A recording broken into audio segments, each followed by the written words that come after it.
Okay, so I've got another map and landscape task for you, and like the last one, it's about looking at a photograph and trying to work out where that photograph was taken. So we're looking at natural features in the landscape and trying to interpret them, what they look like on the map. So here we've got a very distinctive feature running down the hillside. So try and imagine what that would look like on the map, what the contour lines would look like. So here's a map. So that photograph was taken somewhere on there.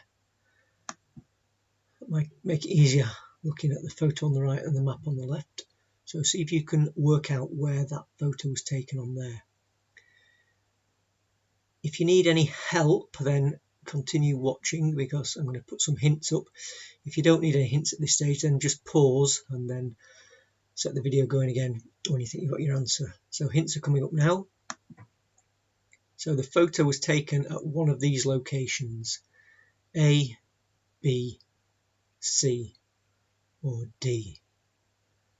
So see what you think about that.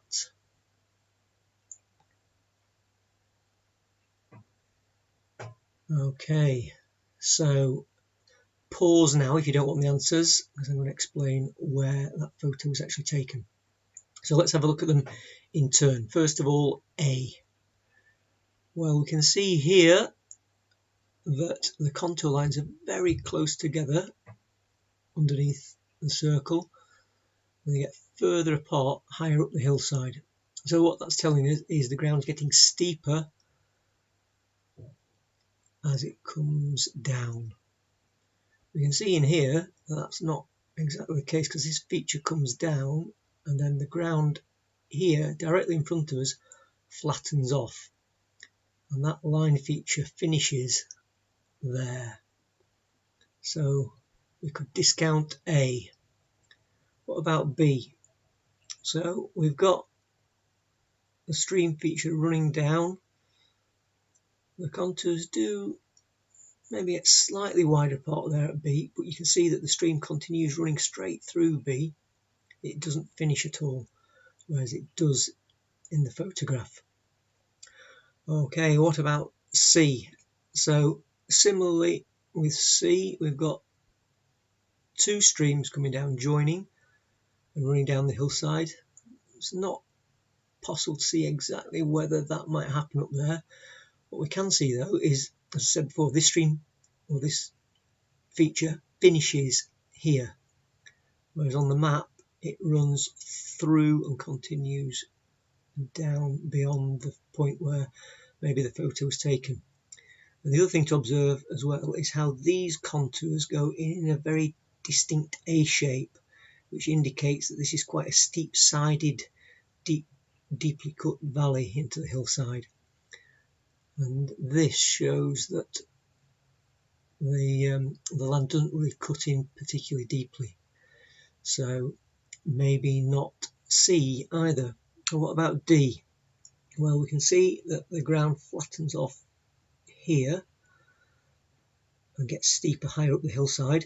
There's no actual stream running down there, but what you can see is this little kink in the contour lines all the way up the hillside.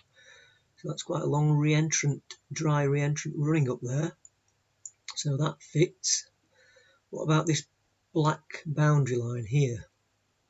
Well, that black line is probably a dry stone wall.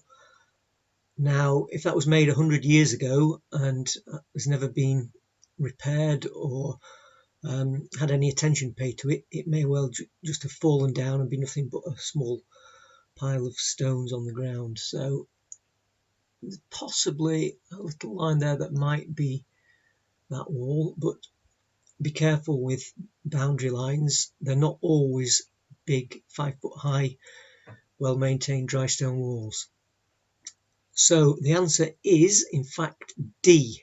The photograph is taken from there, looking up this dry gully or re-entrant,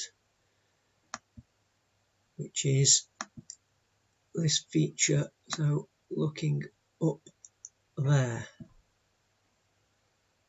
So I hope you got that one right. a little bit more tricky than the last one. If you enjoyed it, then keep watching and I'll update some more in the future.